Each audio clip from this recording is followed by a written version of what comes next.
2021 to order. Rise if you're able and join with the Pledge of Allegiance. I pledge allegiance to the flag of the United States of America and to the republic for which it stands, one nation, under God, indivisible, with liberty and justice for all.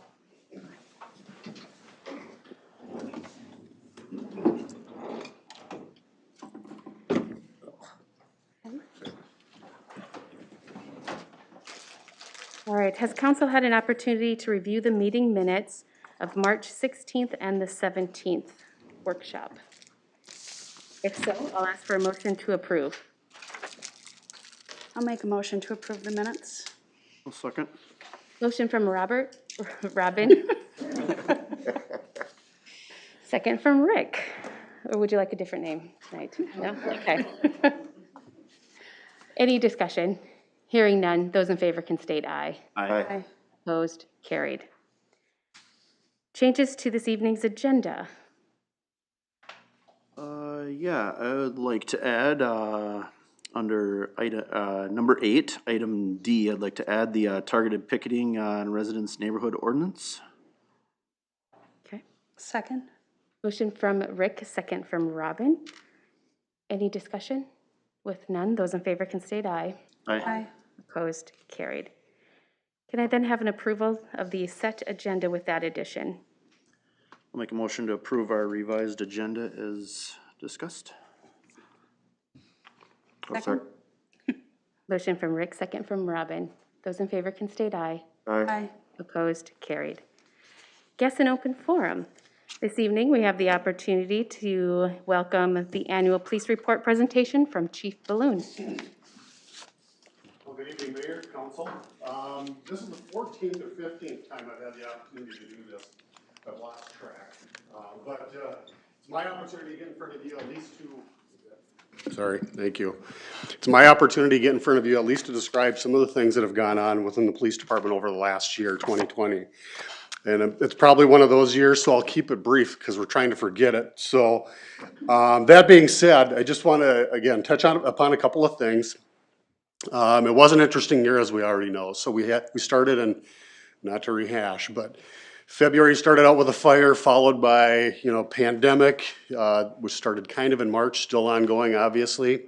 Moved into civil unrest, which is, carried us in, well, quite a ways into the fall, actually. Followed by even a rally, a political rally. So we even gotten involved in stuff like that in the fall. So moving into 2021, obviously we're hoping for quite a different year. My opportunity now is just to kind of show you some of the statistical information, over the last year.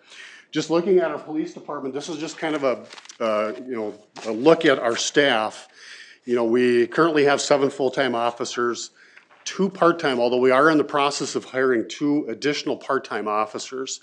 And for those that might be watching, our part-time officers only work for our full-time officers when they're gone. So we don't add extra shifts or anything like that necessarily unless we absolutely have to. So they're supplementing what we already have in place. So we have myself, we currently have a vacant supervisory position. We will be working on that probably before too long. But it's interesting, you look at the number of years of service, when you add up really what we have for our police department's relatively young. We've got less than total years of service for all service, less than 75 years of service, for our entire staff. Me being the old guy, I'm 2 weeks short of 29 years, so that takes up a pretty big percentage of that.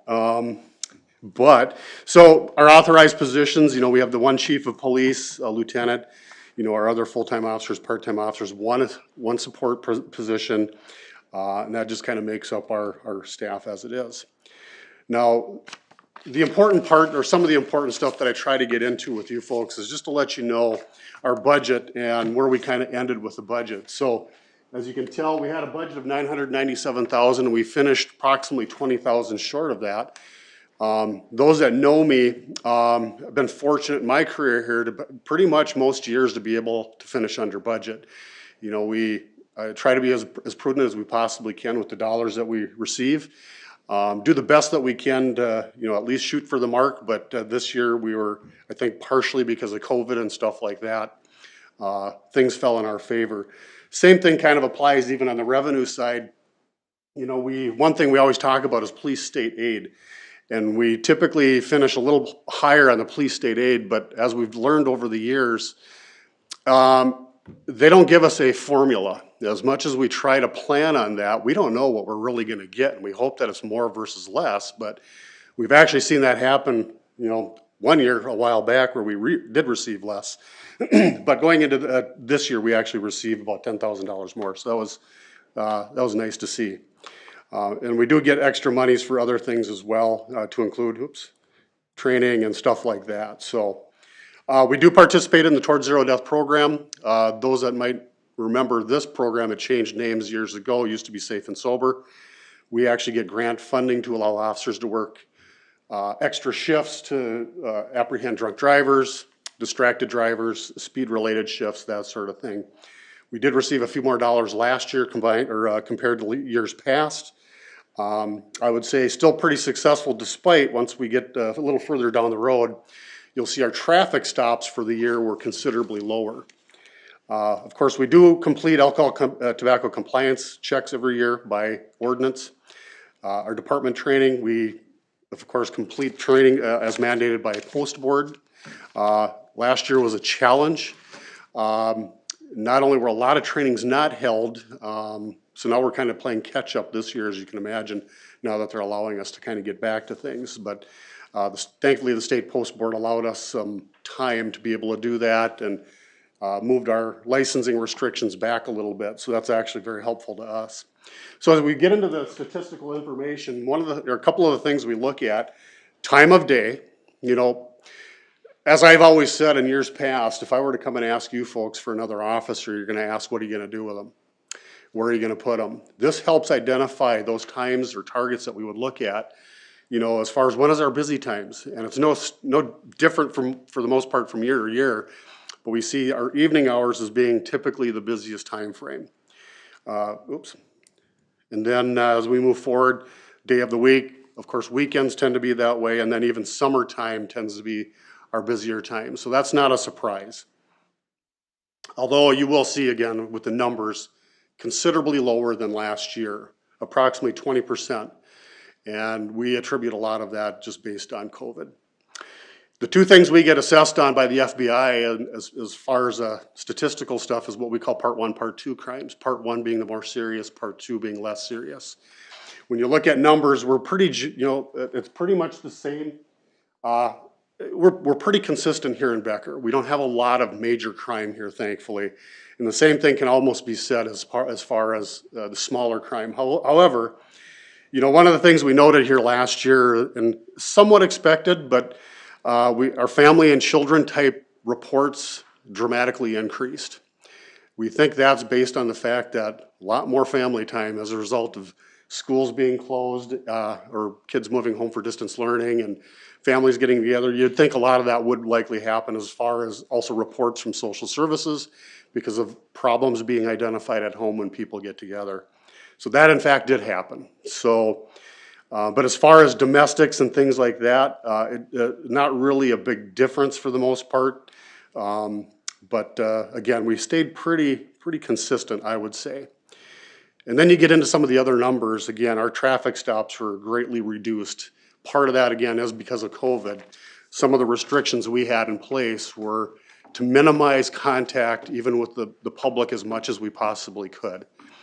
People kind of do question that on occasion. Why would you do that? Well, we need to keep people safe in another way of thinking about it, I guess. You know, the more contact we have with people, you know, we could spread things as well. So we tried to be very careful with that. If we didn't want to make unneeded traffic stops necessarily, make more of those that were, you know, 80 and a 65 versus maybe 65 or 70 and a 65, so to speak. So we try to be very cognizant of that. One very cool thing is our reserve unit. We've got several reserve officers, and these are typically students for us. 3 of them in particular put in a considerable amount of hours for the police department.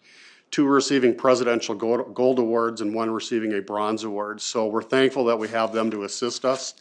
We are utilizing this as kind of a training ground for new police officers at a time where it's very difficult to hire good people or find good people or even get the numbers to put in for a police officer position, this is one way for us to do that. If we can get these kids, if you will, into the door, get them some training and get them in with our department, training is minimized.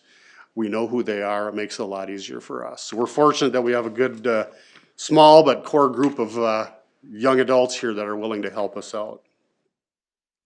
And I guess that's about it for the most part. We had really a good year, despite all the things that went on. We survived it. I've often said the cover's black for a reason. I wanted to put some other things on there, but chose differently. But do you have any questions or comments related to 2020 with the Becker Police Department? This will be posted likely tomorrow morning to our website for those that would want to view it. I usually wait until you've had an opportunity to review it in a council meeting before it gets posted to our website. The only thing I can add is I think you guys do a great job. Appreciate it. All right. Thank you for the report. Thank you, appreciate it. I'll leave it Thank you for the service you do and to our reserves. Thank you.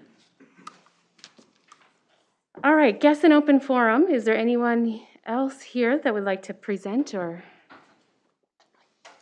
Seeing none, I'm going to move on to committee reports. Personnel Committee met a few weeks ago, and we discussed the items that are actually in your consent agenda this evening in regards to the city driving ordinance or city driving and then the organ donation policy change. So that's what we had covered in our meeting. How about Golf Committee? Go ahead, Rob. Or, no, Becky's not here. I didn't bring my minutes. Do you want me to come back so you can think about it? Yeah, come back to me. All right, Budget and Finance. Budget and Finance, excuse me, we met on March 24th, and we discussed the financials. This was our meeting for the month through February.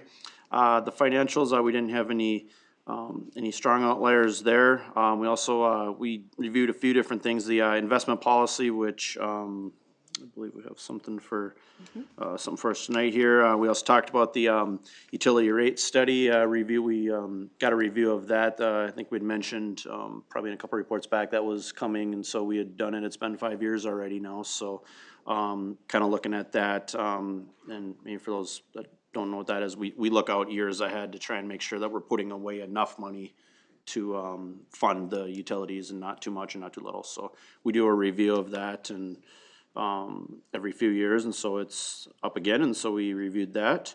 That should be coming to council soon as well. Talked a little bit about unemployment. Well, we won't get into a lot of detail on that.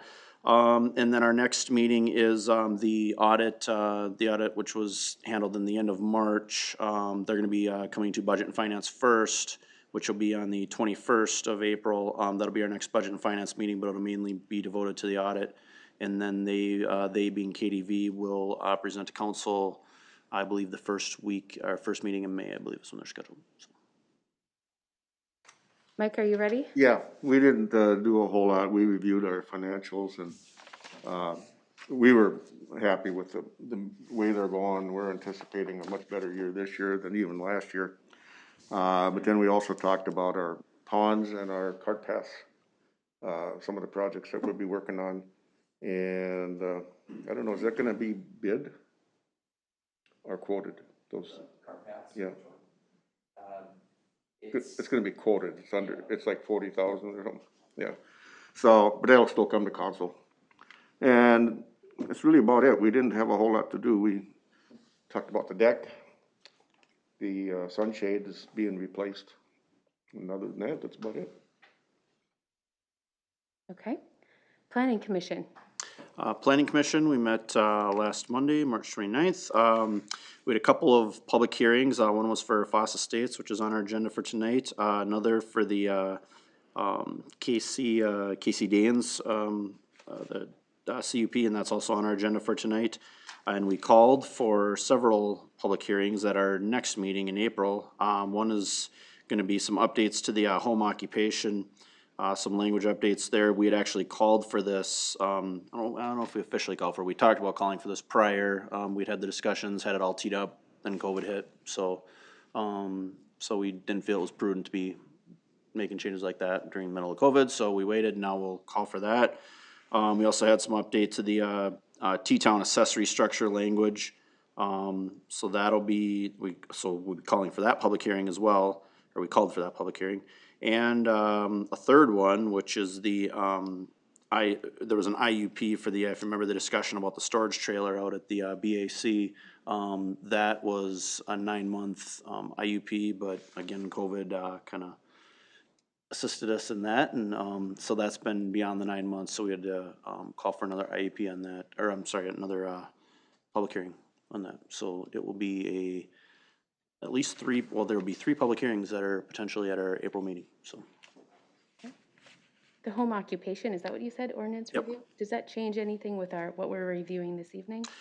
It does not, because what we're reviewing this weekend, when the applicant files, the date that they file on, you go by the language of statute on that date. Okay, thank you. Any other reports? None? All right, we'll go ahead and get into board, committee, and consultant reports. We have the preliminary and final plat for Foss Estates with Mr. Sanders. Thank you, Mayor, Council. I remembered take my mask off this time. So we have, as was mentioned by Councilman Hendrickson, we have a preliminary and final plat for Foss Estates.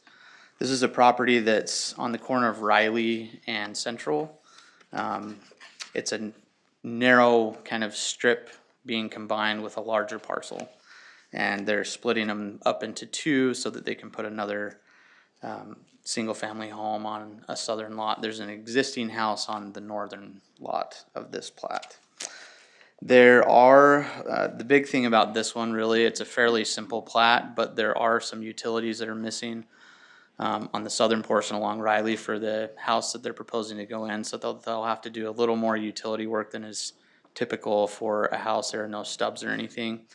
And the conditions, we'll run through those just kind of generically what they cover so that you understand what the conditions are covering. So if you look at resolution 21-22,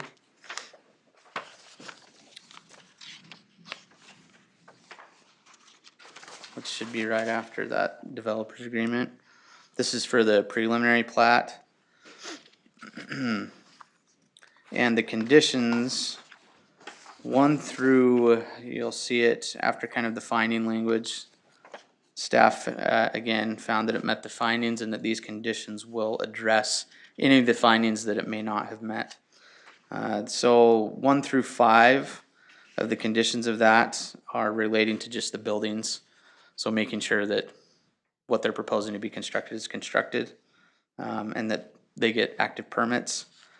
6 through 9 are relating to just vehicular access, including driveways, and so just assuring that you'll notice on the drawings that they proposed a certain driveway, so it's language making sure that they put the driveway where they said they would, curb cuts and restoring that.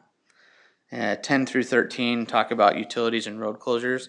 There will probably be some of that because they will have to do, again, some work in the road there, so making sure that they're contacting the police department and others in order to ensure that they have safe road closures and maintaining safe parameters around that while they're constructing. And then 14 through 17 really relate to just safety and nuisance measures, ensuring that there's no loud noises, that they're doing construction at the appropriate times, and pollution control. And then 18, 19, and 20 relate to, 18 is just talking about engineering, making sure they have that. 19 and 20 relate to the developer agreement, which there's a draft in your packet. It's just draft form because we're still working with the developer on the final language and fine tuning that, but they will have to sign that as part of, prior to recording the final plat. And in resolution 2123, which is the final plat, all of those conditions are the same, except for just the very end, condition 21. It just says that the final plat has to be recorded within 60 days of council approval.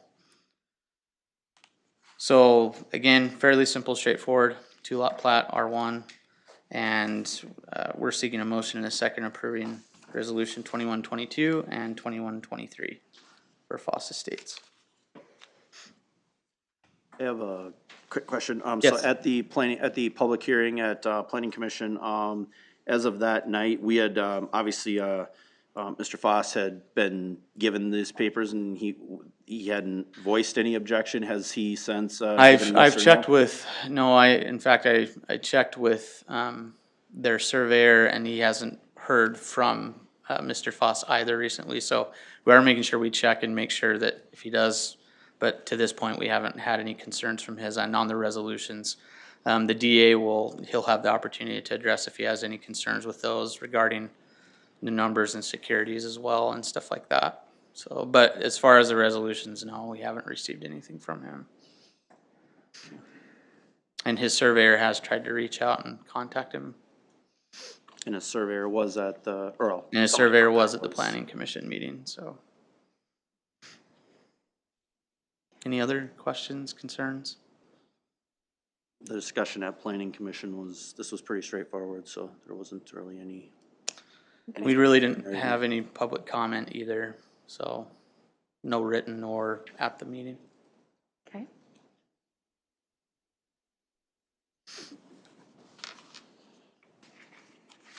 How'd council like to proceed on this? How would you like to proceed? I'll make a motion, we approve resolution 21-22. I'll second that. Motion from Mike, second from Rick. Any discussion on that resolution? None? Those in favor may state aye. Aye. Opposed? Carried. And then I make a motion, we approve resolution 21-23. I'll second. Motion from Mike, second from Robin. Any discussion on that one? With none, those in favor can state aye. Aye. Opposed? Carried. Conditional use permit for Casey Dane's home occupation. Mr. Sanders. Thank you, Mayor and Council again. We received an application for a home occupation permit for conditional use for dog breeding and kennel, which code allows for a home business to apply for a home occupation. So anybody that wants to do that out of their home can apply for a CUP. Again, the CUP has to meet certain findings that Council and Planning Commission have established in code.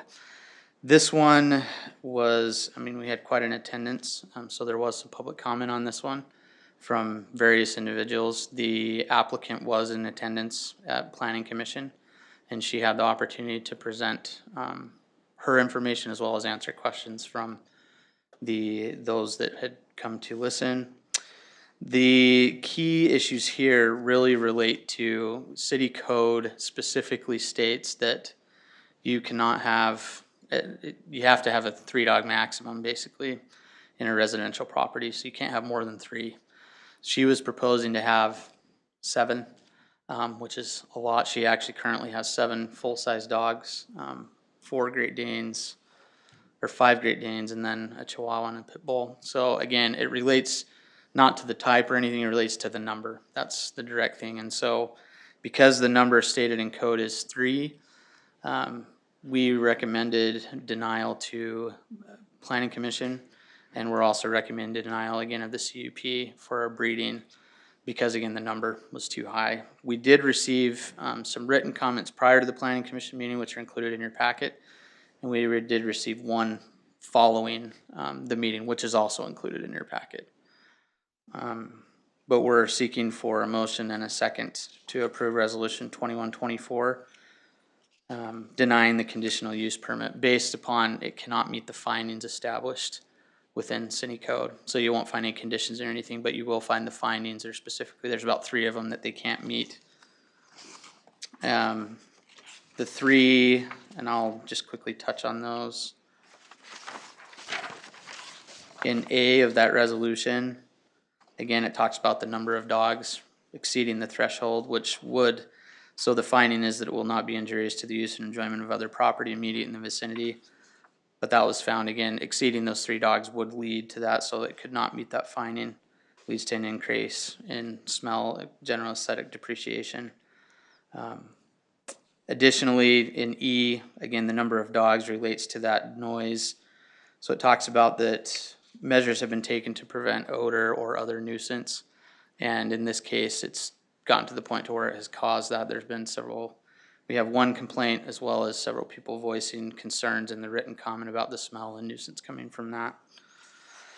And then lastly, in I, again, it talks about the public health of that, and again, exceeding the 3 dogs on a residential property creates a number of issues relating to pet waste, if it's left out there, which was one of the concerns we received, or feedback concerns from the public received, as well as it can cause pollution if it's not picked up, etc. So again, Planning Commission recommended denial of the CUP, and we're seeking a motion in a second on Resolution 2124.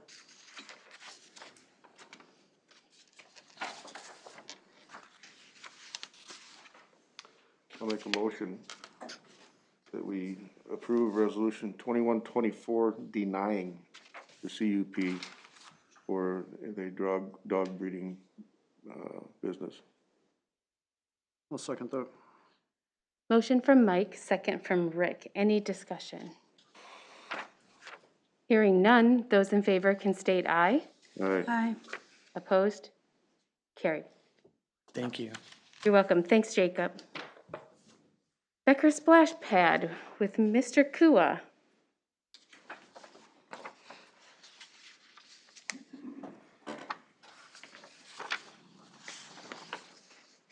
Good evening, Mayor and Council. Thank you for the opportunity. I think it's only appropriate that Mother Nature has decided at this moment to turn Becker into a splash pad, but here we are. So, as you're all aware, this has been a project that we've been kind of working on for, pretty close to a year now. So very much, I have the opportunity to stand up here and present it, but behind me is a really great team of people that are been very supportive of the project and helped a lot along the way. So I've condensed the PowerPoint a little bit, but out of respect to the audience outside this room, I would like to highlight a few of the key considerations for this particular project. So in our conversations, people talk about, splash pads, and are they a trend? Are they a phase? So I've incorporated just some early splash pad photos, I believe, that are from the 50s. Main takeaway is where there's an opportunity for children to engage in water play, they usually seek that out. The trends we've seen in parks and recreation have only escalated people's desires for splash pads, and there's no indication that demand will diminish in any foreseeable future. So why a splash pad? Splash pads have now become the central part of parks master planning for large parks. Used to be about 5 years ago, and every year previous, it was all based around play equipment. Now, any new planned parks, they're seeing splash pads as the central location, or the central feature of those. No barrier recreation. Splash pads are great for all ages, income levels, and physical abilities. They're ADA accessible and enjoyed by people of all shapes, sizes, and ages. Becker is asset rich. We've got lots of wonderful amenities in our community, but access to lakes, beaches, and outdoor pools is something that we don't have a lot of. As the proposed location at the community center that we'll get into, there's youth programming naturally happening through our Adventure Zone program, and it would allow a lot of added excitement to the community center campus. It would allow us to stay relevant in our parks and recreation offerings. And the last bullet point is our community's asking for it. We'll talk a little bit about the Parks Master Plan that was completed in 2019, where this was identified as a top priority of the people of Becker that participated in that. So kind of where we were in the process and where we're heading. So as I mentioned, the park study kind of kicked this off, where it was identified as a top priority. We've planned for it in the budget. We've taken it through Parks and Rec Commission. Lots of work has happened in the meantime, and then we've discussed this at executive session a few weeks back. I put one unfulfilled bullet point at the end, and I think it's just something to show where we could go if this was approved, is within the 10-week timeline from approving the project to completion, it would allow us to stay really close to potentially Freedom Days ribbon cutting here with the city. So other communities with splash pads. So I've taken just a selection of like communities that kept out, like the St. Paul's and Minneapolis. They all have them. They have lots of them. But I think it's showing context of communities such as, you know, Deerwood and Malacca and Royalton, Cold Spring. These are all splash pads that were done within the last 5 years, and from one vendor. And there's multiple vendors that do this. Some recent demographical information that I think is relevant for this. So 33% of Becker's population is under the age of 18. And as we look from this recent study, the highest growth age groups in the next 4 years are in first place, age 25 to 34, and in second place, age 65 to 74. Very smart people in this room, you know where I'm going with that. Those are typically families with young kids or grandparents that also enjoy taking their grandchildren out for some recreation. So key considerations through this process really was determining the proper location for it, which we'll get into in subsequent slides. Choosing which type of system. There's two main systems. One's a pass-through system that uses the existing city infrastructure to bring in the water, as opposed to reclaiming and treating the water and having the water recirculate through the system. And then vendor selection. So let's get into the location that was identified. This is the west green space adjacent to the community center. I'll kind of highlight some other things you're seeing on this plat that don't currently exist, but in the bottom central location, you'll see the circular shape. That would be the proposed location of the splash pad. We're trying to create kind of a campus vision of this green space because of its location to our community, ease of access through trails, and also checking off other high priority items through the Parks and Recreation Master Plan. One of which is in the blue. Those are pickleball courts, and then a full court basketball run that we've been working with other community partners. Now those two items are not directly related to what I'm up here talking to you, but I think it helps to kind of show the vision to some extent of what we're trying to do with that area. Moving on to the two different types of systems. I think the photo of this young man drinking out of the fountain is very relevant, because anybody who has kids of that age, you know that's going to happen. And that is very much the liability and the safety of the users is a very key consideration in determining these two different types of options. So just kind of breaking it down to the simplest form between these two types of systems. The pass-through uses the existing water infrastructure, as I said. It's about half the cost of a recirculation system, and there's no need for water testing, and there's far less maintenance and equipment. Conversely, on the recirculation system, water is recycled through the system. It requires a certified pool operator. There's more permits, engineering, inspections, and then more liability. So you have to treat that water that's working in a recirculation system very much the same way you would have to for pool water, which requires daily testing. And when we talk about that young man who's drinking out of it, say you tested the system at 10 o'clock in the morning, and then you had a group come through, young kids perhaps with diapers or something, and it corrupted the water, or it made that water unsafe. You wouldn't be able to catch that until the next time you tested it. So for that reason, the liability aspect is much safer with the system that we're proposing, which would be the pass-through system. So the selection criteria that we went to the vendors with were within our budget of 150,000, we want to get the most play value. Very similar to when we're doing playground equipment, there's lots of different styles and types, and not every vendor offers the exact same equipment. But we want to see what kind of play value we can achieve and size we can achieve as it relates to other companies. The reputation and quality is also something that we factored in, and then the timeline to deliver was also a consideration that we put to the vendors. The staff recommendation is to go with commercial recreation specialists. Their number is at 158,000. It's a few dollars less on the actual quote that was attached. It was kind of interesting because even this last week, Vortex, the equipment provider, had a rate increase on all their equipment. But this particular individual in this group discounted our product to absorb that additional cost. So the equipment's becoming more expensive, the work's becoming more expensive, which is we didn't have to absorb that recent increase, which was nice.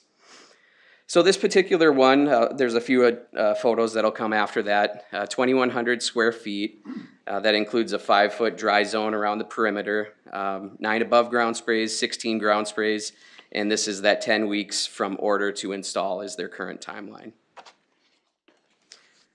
Here's some more renderings in the space.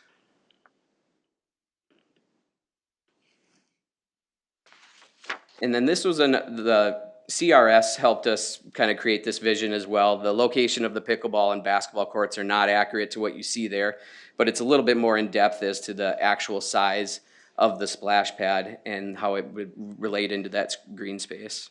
The angled in parking that you see to the west side that does not currently exist, as we talk about additional phases to this campus design, that would be another thing that we would look to incorporate into it. As well as some additional fencing on that northwest corner just to protect kids from the traffic around that bend. So this is a little design just showing the space and then what we would do with the water as it is drained into the system. So in the northwest corner, that is actually the property of Pebble Creek's Local 9, Hole 2. So the water would just be storm connected right into that, which is also generally part of our storm system. And here's the big consideration, and this is what we've talked through at length is, one of the benefits of a recirculation system is you're reclaiming and retreating that same water. So your water use is much lower on a recirculation system, which is probably why it's a lot more expensive for a particular one like that. So this spreadsheet on here is using real data based on the exact equipment that we would be installing to determine what the annual water use based on rainy days and how much hours of usage there'd be based on different temperatures throughout a Memorial Day to Labor Day. So this system would use 3.7 million gallons per year. I think context is important in that as well. So in 2020, Becker used 242,916,000 gallons. So the addition of this 3.7 million online would equate to 1.5% of what was used. We certainly don't want to minimize the importance of water and want to be responsible with our use. However, it is a very small percentage of what was used. So that wraps up, oh, I'm sorry, I got one more. Oh, the last part. So this particular splash pad that's proposed has next to zero maintenance costs ongoing.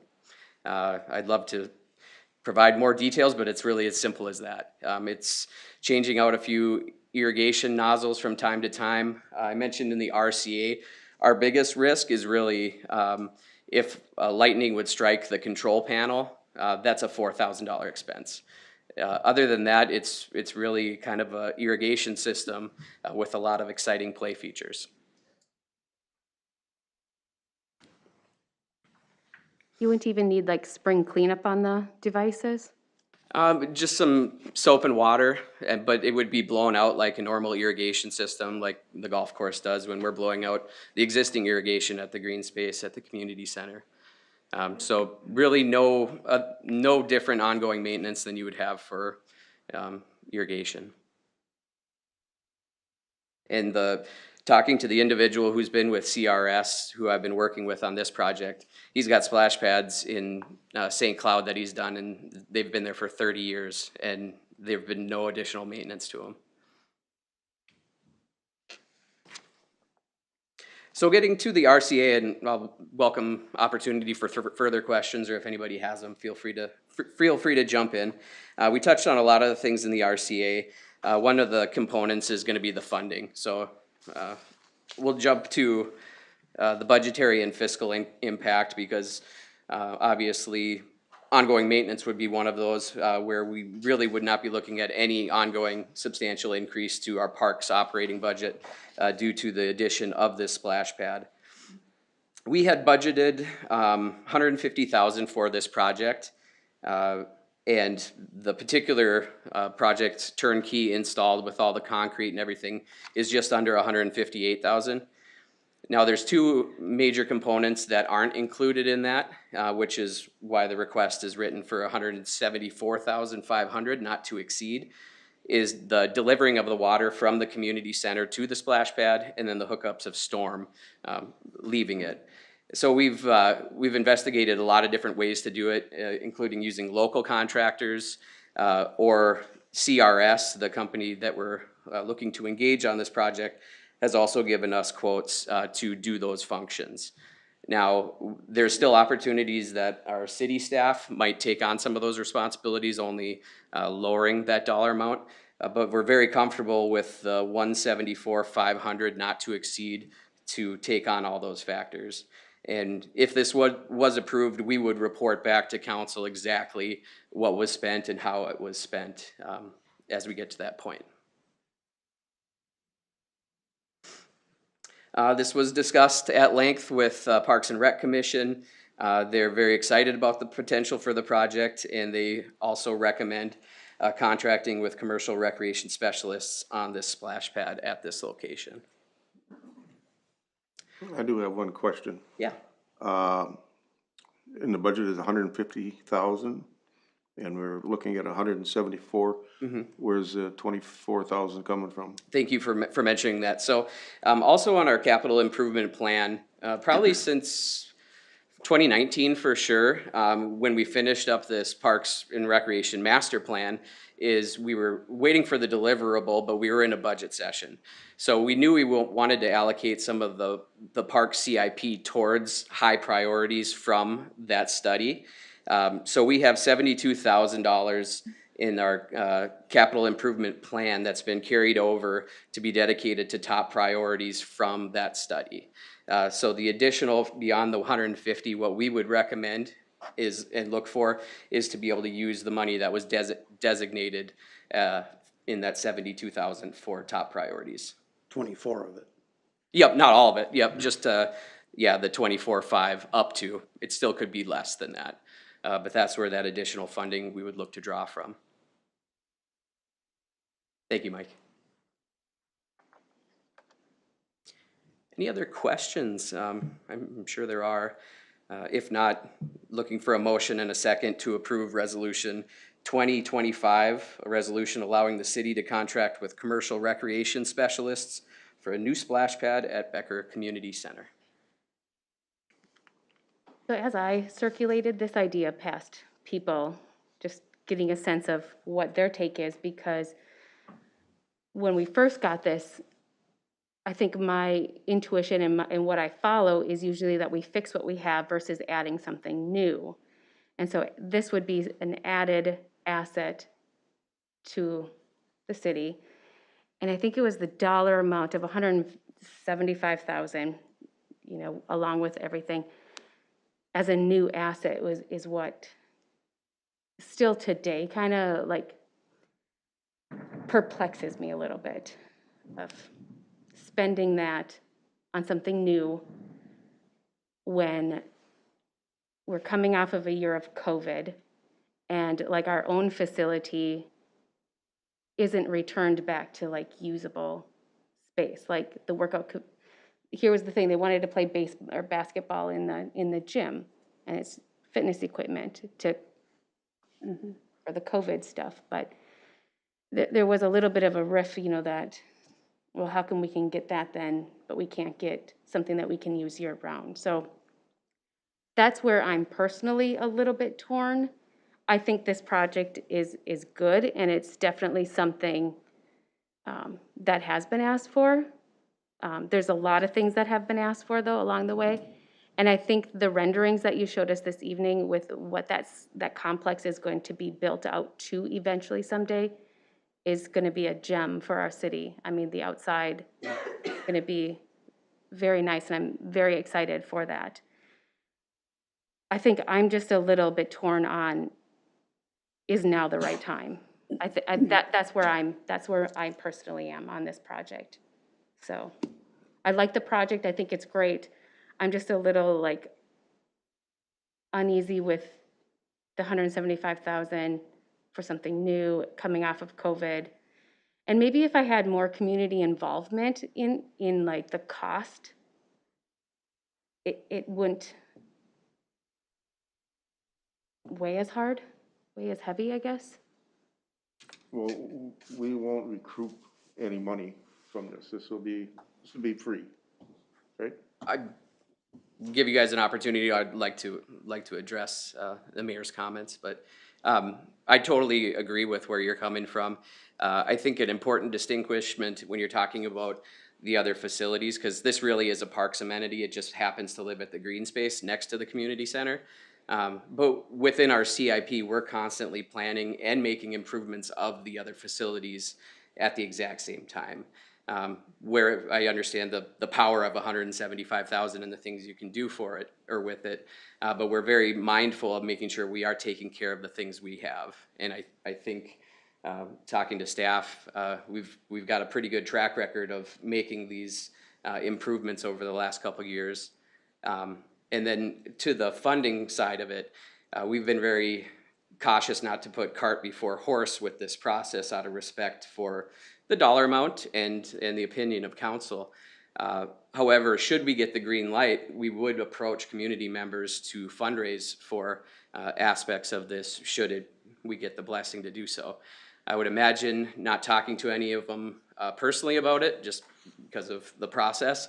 I think we'd have some really willing partners throughout the community that would love to supplement our budget or look for sponsorship opportunities and recognition throughout this campus.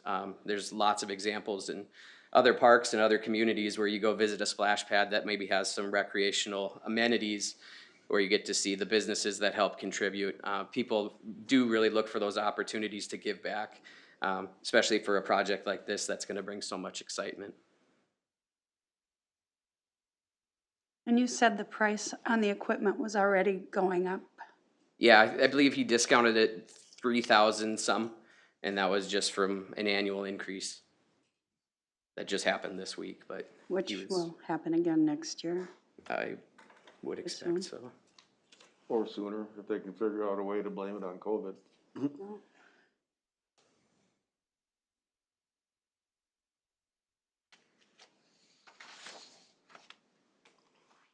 I haven't, in the past, been real excited about the splash pad. It's, my concerns, water usage, everybody has the same concerns. However, in our survey that we did, it is the #1 item that our community is asking for. And based on that, I guess I'm willing to go along with it. And I agree it's a lot of money. That's why I asked where the other 24,000 was coming from. But it's been an issue with the community, and I guess I'm prepared to go ahead and go ahead with it. Well, and if we move forward and we make more of the campus with concessions and other items, there will be a chance to make some money to help support the expansion of that. Yeah, was that in the Park and Rec Committee where we discussed the possibility of a concession stand, or was that at the executive session here? Yeah, like like the mayor mentioned, this particular property has a great potential for kind of a community hub. We've got some wonderful parks. We're asset rich in those ways. So if we are able to expand with, another component that we factor in when we were looking at the location is we've just moved our Becker Area Senior Center too. So you create this kind of multi-generational use space with young mixing with old and recreation. There's down the road in other phases, there's definitely opportunities where we see a critical mass of people that use the space.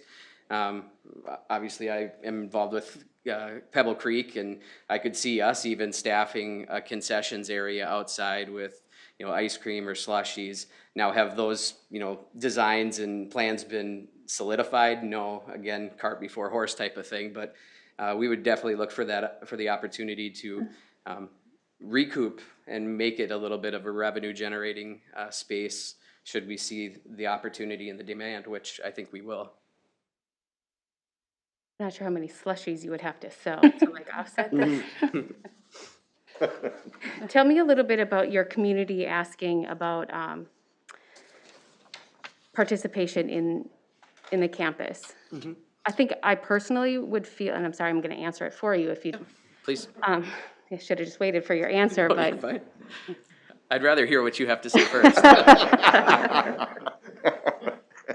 I think I would feel a lot more confident in going forward with this project if I knew that I had like a quarter of the amount like covered by fundraising. I think I would feel I think I would feel better about moving forward with it. Yep. Do you think, so if we put a dollar amount, and forgive me for just riffing with you, but. Yeah, go ahead. Say it was 40,000, do you think, you've been in the community longer than I, do you think for a project like this with, naming rights of eventual courts and things like that, that would be an attainable goal with our community partners? Well, I can't answer that because I don't know what the pickle court or like the basketball court, like what your idea is in regards to that. Yeah, so I wouldn't be able to but I am worried about like businesses giving money. In hindsight, I kind of wish that the Becker Lions would have also donated this idea. They do a lot. Their project that they've chosen is Snuffy's Landing, which, everyone knows that that's my favorite park, and it's going to be magnificent. But they've done a lot of work, and they've made that investment, and I wish that, like, part of that commitment that they had made could go into this project as well. Well, in their defense, they had no way of knowing this was even. Absolutely, yeah. And I know it's not specific to the splash pad, but it's of this campus layout. The Lions have partnered with the Becker Youth Basketball Association and Knife River on the collaboration of the full court basketball. So we've, on that particular project, as we were addressing it, they have stepped up and expressed some interest in contribution as well. Okay. Let's assume the COVID regulations from the state stay where they're at right now. Will we be able to operate a water park? Let's just say they say stay the same all the way to Freedom Days. Would we be able to operate a water park on Freedom Days? If they were as they are right now, yes. Yeah, I'd really draw the parallel to playground equipment. As nice weekend drive by Carl Lee where we made those nice upgrades. There's lots of people using it, so we might have to be tasteful with our signage. But as far as how an outdoor space would get used, if we just do our due diligence to make awareness of what any restrictions would be, we're relatively covered there. So yeah, we would expect to have it used for that week and throughout the summer.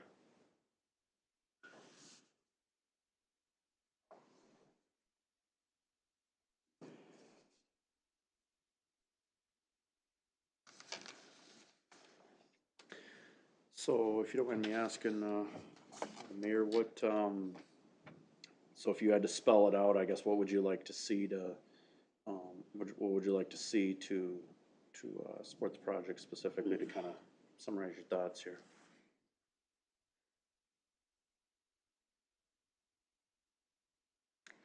I think if the overall cost wasn't so, that the city wasn't covering the whole 175,000, like if there was some sort of community fundraiser for the splash pad. I mean, we looked at a lot of the other cities that have done splash pads, and it's been, fundraised or, met partially by different. I think that would make me feel a lot more confident that we made the right financial decision. But how do others feel, I guess, without? I know I brought this up at the, I've brought this up multiple times before, that my desired approach with the splash pad was to put it at the BCC, but also to incorporate it as a BCC amenity, kind of used to drive BCC membership.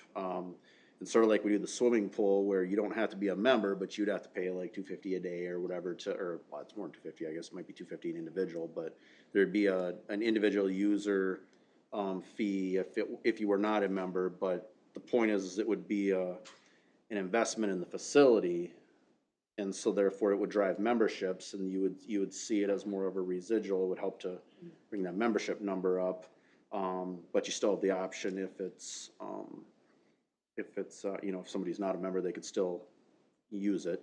I would imagine just going down that model probably adds to the cost, because you probably have to fence it in at that point, because if it's wide open, there's no, unless you're gonna either that or you'd have to employ staff to sit out there and play gatekeeper all day and make sure that somebody had a stamp or whatever. I mean, there would be additional cost in it, so it wouldn't be what would be proposed tonight. I guess that's always been my preferred, just because it kind of deals with the revenue, but it's more of a longer term. It drives another issue, which is that we'd like to see memberships come up at the community center. We did discuss that issue. We did discuss that at Park and Rec. I don't remember, I know there was arguments for and against doing that, and that's when we come up with the fact that there would be no charge for it. Yeah, it very valid question, especially when you're trying to get an ROI, a return on something like this. It's definitely not the model that you see, and it's a splash pad and like a water theme park, very, very different things as far as even the level of interactions. Princeton has a pay-for-play model, and just as anecdotally, I haven't done the research myself, but people that I know that are familiar, it doesn't get used as much as it probably should, especially for the investment that was made. You mentioned the staffing aspects and the control. I think there are ancillary benefits that the BCC will see from it, even aside from a pay-for-play model. For us in the land of Parks and Recreation, we want open access, and last thing we would want is to create a model where we're charging and then have it not get utilized. So for those reasons, the list of splash pads that I had up there, a very small percent follow that pay-for-play model for those reasons. But as a business operator, I totally appreciate where you're coming from when you're thinking on the revenue and the return. Good. Yeah, because it is a good asset to have for membership for the community center. There's no question about it. Because you got the pool, indoor pool for wintertime, and you would have that for summertime. It may still drive some more membership just by people being more familiar with the facility and what it offers. When I think of splash pad, I think of younger kids and younger families and tight budgets and finding a recreation activity that they can enjoy and not have to spend a lot of money to do, especially outside in the summer.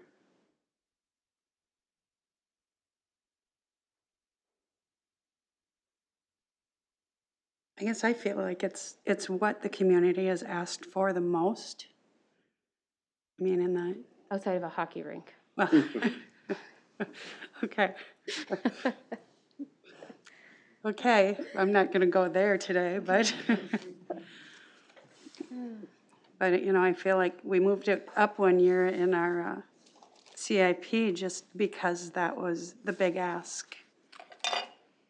And we put, you know, a fair amount of money into Carly Johnson last year, which has had a lot of play and people appreciate also. But, Yeah. you know, if we're gonna make another investment, I feel at this point, maybe especially with COVID, you know, the outdoor activity more important.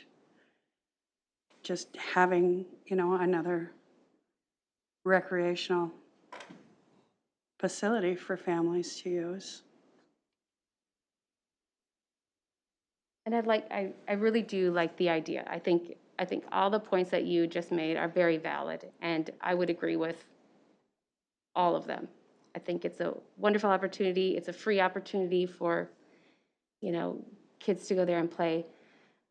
But the city is 175,000 invested into it versus fixing like a park or, you know, renovating for additional gym space or something like that. So that's where I'm a little bit, I don't know what to do tonight.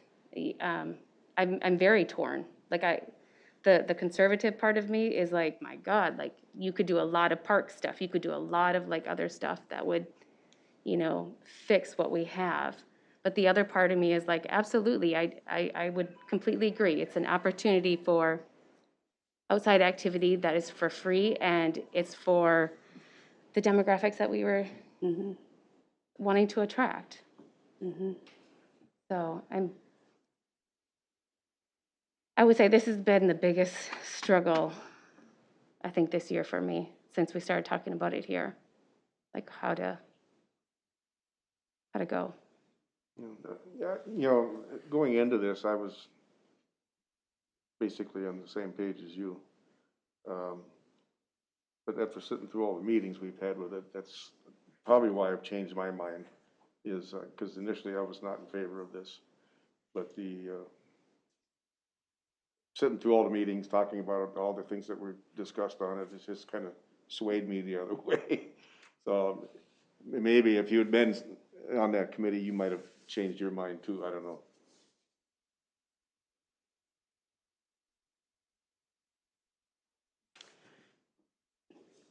I guess, I mean, I've definitely been torn about this, definitely, put a lot of thought on it too, not just now, but even last year when we were, you know, talking CIPs. I mean, I knew, you know, when we put it on a CIP, I mean, that's, you're saying, I mean, it's not a foregone conclusion. We obviously are taking a vote here tonight, but, I mean, you're kind of sending staff in that direction at that time. So, I mean, I've been thinking about this off and on since last summer, and we've been talking about it for probably 5 years or years, more. yeah. That's, Yeah.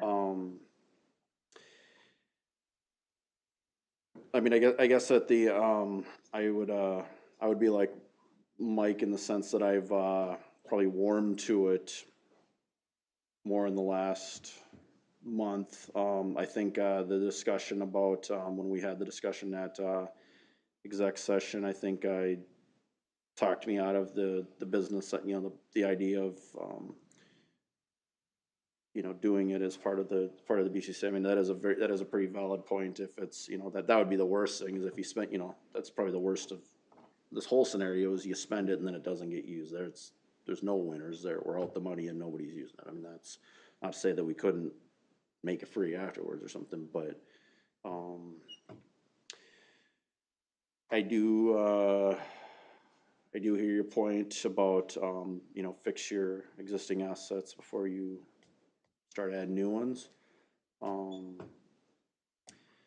I guess where I'm looking at this too in the long-term maintenance, that this is kind of a one-time, in most other things we do, we have to, not only do we have to think about it now, like if we do another park, you know, we got the park, we also have to account for, you know, a lot of staff time to go out and cut the grass. We gotta start putting away CIP money, you know, in a fairly short, I mean, those last less than we think. This one is much less in the maintenance department, so it's more of a one-time.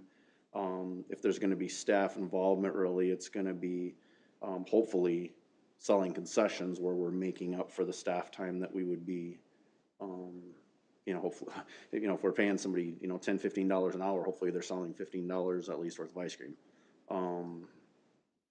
To where they would at least pay for that. So, Will there be staff on hand while this is in operation?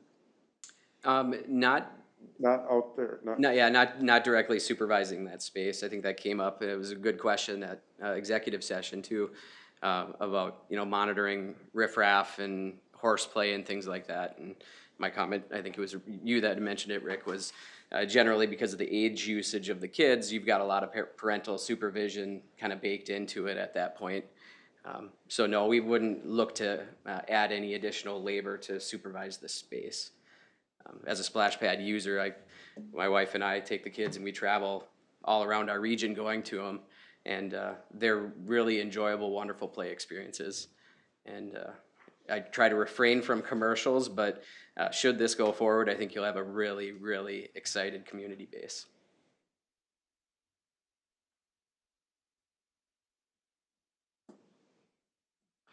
well, we gotta get off the fence, I think. So I'm gonna make a motion that we approve this project, resolution 21-25. And, we'll see where it goes from there. I will second the motion. We have a motion from Mike, second from Robin. Any discussion? The only discussion piece that I would like to have is, it's duly noted how I feel about the project. I will support the project going forward. I think it's a great asset for the community. My difficult piece is the $175,000 into a new asset when I feel it could be utilized somewhere else. But again, I think it's a great project. It's going to look amazing. So just so you know that still supportive of the project, Josh. I am, but. I respect that, absolutely, thank you. Okay. I think, you know, if we look at other amenities that we have, I mean, because somebody, you know, you would say that, you know, it's probably 10 and under, it's probably who's gonna use this. We say, well, you know, I'm not going there myself, my kids are too old now, what does it do to me? I mean, we have other, you know, everything from the senior center, we have other, you know, amenities throughout the city that are, you know, more targeted to specific demographics, if you wanna say, so, this would kind of fall in line with that, so. Yeah, and I'm still torn, just sitting here waiting to vote. As you can tell, like I'm just delaying it, but, Do you need a quarter? I heard that. gosh. All right, all those in favor say aye. Aye. Aye. Opposed? Aye. The motion passes. Thank you, Josh. Thank you. All right, targeted picketing in residential neighborhoods ordinance with Chief Balloon. Thank you once again, Mayor, Council. As we've discussed on several occasions, something that came up, I guess the most visible time that it came up was last summer during some of the civil unrest. There was an opportunity or incident that occurred in city of Hugo where people congregated outside the house of the Minneapolis Police Union president. Also happened to be his wife is one of the reporters for WCCO TV as well. As a result of that, a lot of discussion occurred, not only within the community, but, you know, in a lot of other communities. How do you combat or deal with the right to have free speech, but also to be protected and safe in your own neighborhood? So based on some of those discussions and, you know, working through, you know, these communities in particular, working through neighborhoods and groups and stuff like that, and also the League of Minnesota Cities again, they've come up with a plan that would allow cities to, you know, the ordinance that was presented would allow police departments or cities to govern what happens within neighborhoods. Again, in particular, what we're looking for or watching is it's based partially on a 1988 U.S. Supreme Court decision. People have no way of escaping when they're at home versus if on a public type property. Okay, that's one thing. So they're at home and they have no right or opportunity to leave or go somewhere else. So they're kind of stuck as a result of people standing outside. The second is the right to privacy in our own homes. They're infringing upon rights of our families, of our children, of our neighbors. that sort of thing. So what we're after again is to protect the safety and disruptions within neighborhoods from occurring. And again, neighbors and children do not need to be subjected to this type of activity. So what happened, remember Hendrickson brought this to my attention when some of these ordinances started popping up. We should look at that here as well, just to help prevent things from happening here in the future. And probably no sooner than now. I mean, as we unfortunately know, there's a current trial that's ongoing. What the ramifications could be after that is certainly unknown, but we want to be prepared to be able to deal with anything that could come our way as well. So what has been presented to you and what we've discussed over several months now is an ordinance that would help protect, not only the rights of those that want to, their free speech. There is a place to be able to do those things, not in front of somebody's house, targeting them, disrupting a neighborhood, impeding traffic, making children scared, or whatever it is. It becomes disorderly, it becomes an unlawful assembly. There's a lot of things that could be attached to that. So our premise, or the reason we're looking at this, is again to protect our neighborhoods from having to encounter this. And again, asking those that want to exercise their right to free speech to go somewhere else to do it. There is public places to be able to do that. If they don't like me, in front of my house is not gonna work. Again, you're infringing on the rights of my neighbors. Coming here to City Hall is maybe another opportunity for them to do it on public property if that's the case. Similarly for you folks as public officials. So what is presented for you tonight is a new ordinance reflecting, creating a targeted picketing ordinance in residential neighborhoods. I just want to make a couple of points here. What it does is it, again, adversely affects the safety, security, or privacy of an occupant of a building or house.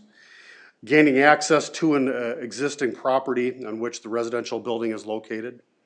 And in particular, residential dwelling without the consent of the dwelling's occupants. So those are some of the things we look at when this ordinance was created. We're trying to prohibit, again, activity or behavior that infringes upon your rights as well.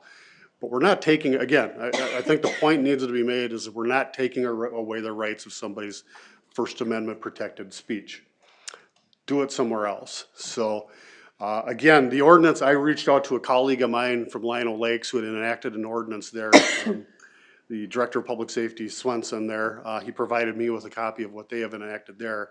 And again, it's similar to what we have encountered or saw in numerous other communities as well.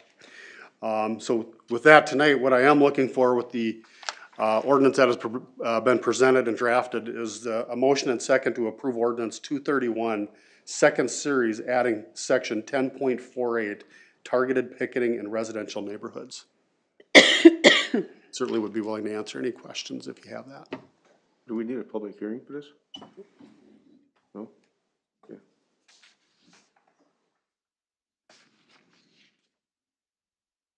Well, just as the chief said, I initially probably last fall, winter, brought this we brought this through to the chief's attention and then through police committee.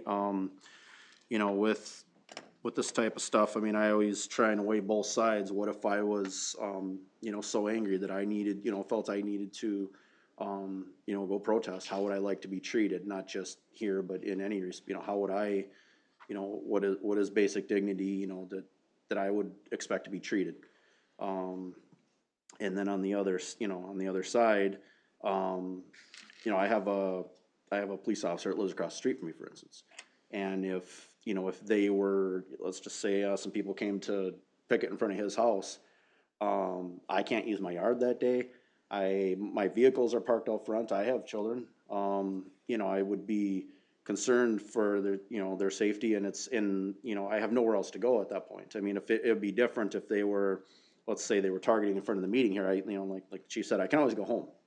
There's always a retreat place. I don't have to be in certain places, but if you're at home, there is a certain right you are afforded. And, like I've said before with, your right, my rights stop the second they infringe on your rights. And, that's how I look at this here too is, somebody has the right to protest, but the second it infringes on somebody else's rights, that's where they've crossed the line. And so that's, I think we've hit the good mix here. I think if we were to say no protesting at all, or, you know, if you severely limit, I think that's, gone too far, and that would probably get thrown out of court pretty quick. That's a pretty, there's plenty of precedent there. You know, we've just said specifically that, you know, neighborhoods in front of people's houses is not the place to do it. And I'm pretty comfortable that we've hit the mark with this ordinance here. Would you like the honors then? Sure. Well done. I would love to. As I look at the lawyer to make sure that was okay. Well, he wasn't doing this. so- This. I would like to make a motion then to approve ordinance 231, second series, adding, section 10.48, the targeted picketing in residential neighborhoods. Make that motion. I'll second. Motion from Rick, second from Robin. Any other discussion?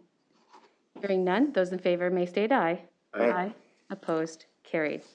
And I'll make a motion to approve ordinance 231, second series, summary for publication purposes.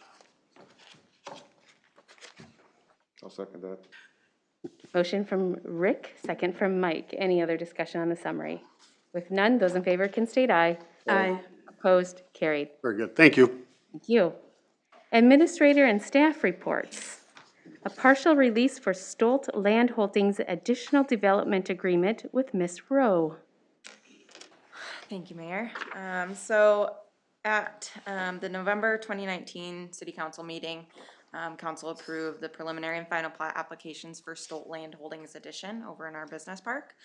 The final plat approval included a development agreement, as is typical for that. The final plat resulted in 3 parcels.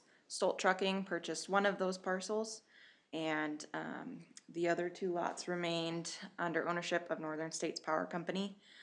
All 3 properties were included in that development agreement. So staff has prepared a partial release of the development agreement for the 2 lots retained by Northern States Power Company, because they're not part of Stolt Trucking, and they've been considered to have satisfied their part of the development agreement. So staff is looking for a motion and a second approving resolution 2120 that authorizes the proper signatures for that partial release. If you have any questions, I'm happy to answer them.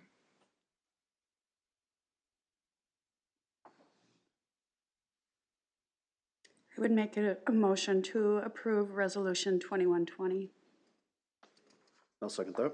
Motion from Robin, second from Rick. Any discussion? Hearing none, those in favor may state aye. Aye. Opposed, carried. Thank you. Thank you. Establish a new bank account. Miss Robinson. Thank you, Mayor and Council. So tonight, the Minnesota State Legislature, of course, passed the bonding bill during the 5th special session, which included the $20.5 million bond towards the Becker Business Park Infrastructure Project. So with that, the state requires a bank account with the dedicated matching funds to be set up for the infrastructure project. And so Resolution 2119 authorizes the mayor and clerk to create that bank account and then transfer the matching $786,100 of dedicated matching funds. And so you have the information before you.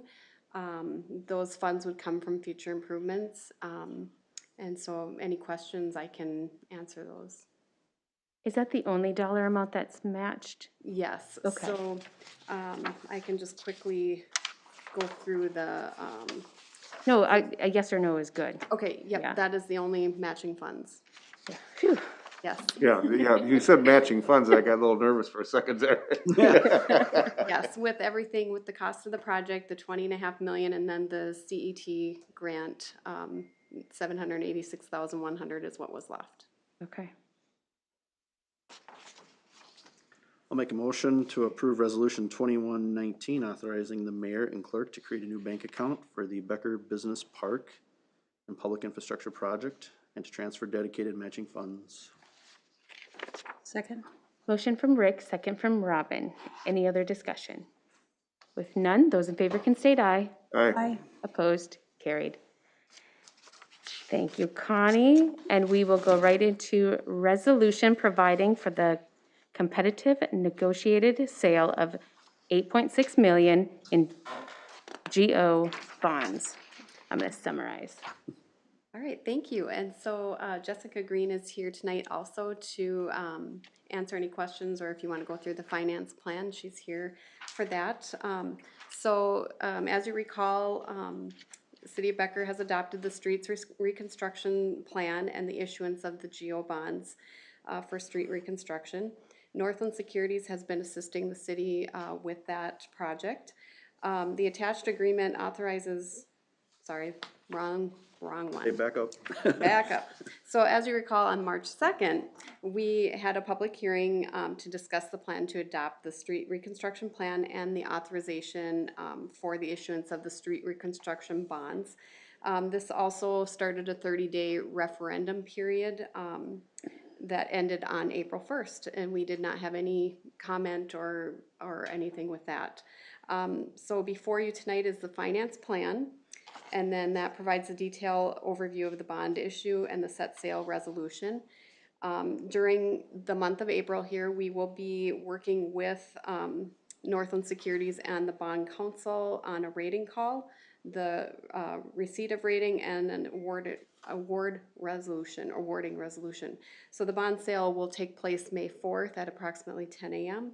And on that date, we also have a city council meeting for the bond purchase contract signing and the awarding resolution during the council meeting. And so I did include the same budgetary information on this, that, you know, the impact on our debt service is minimal in the coming years because of this bonding activity. And so tonight, like I said, if you have any questions on the finance plan, Jessica is here to answer those. Otherwise, a motion and a second to approve Resolution 2121, providing for the competitive negotiated sale of the $8.6 million general obligation street reconstruction bonds, Series 2021A, would be appreciated.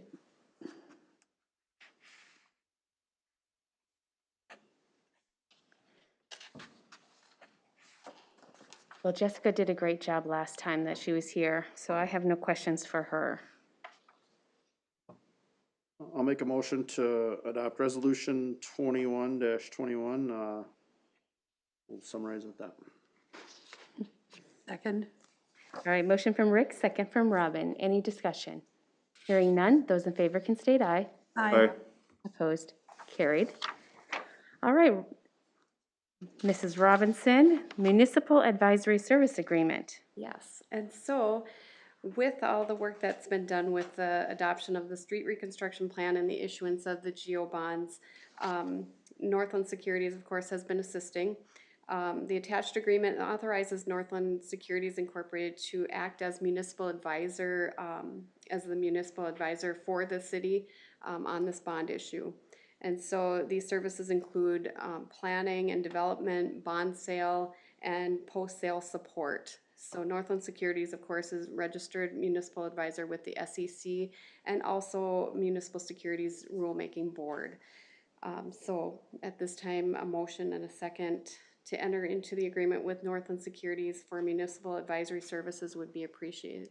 And I can answer any questions too if you have any.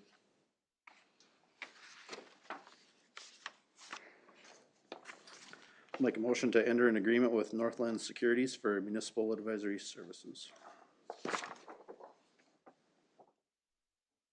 Second. Motion from Rick, second from Robin. Any discussion? With none, those in favor can state aye. Aye. Opposed? Carried. Thank you. Thank you. All right, consent agenda. Mr. Przinski.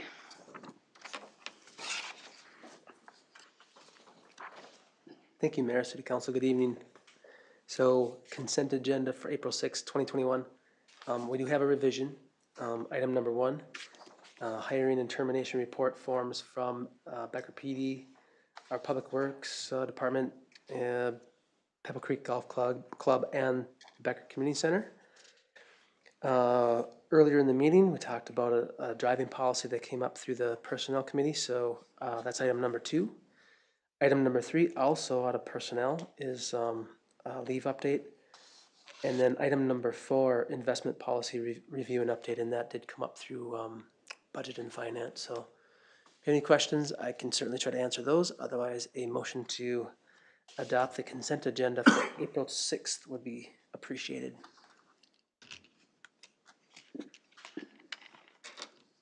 I'll make a motion to adopt the consent agenda as presented. I'll second it. Motion from Rick, second from Mike. Any discussion? Hearing none, those in favor can state aye. Aye. Opposed, carried. Payment of the bills. I will make a motion to pay the bills. I'll second.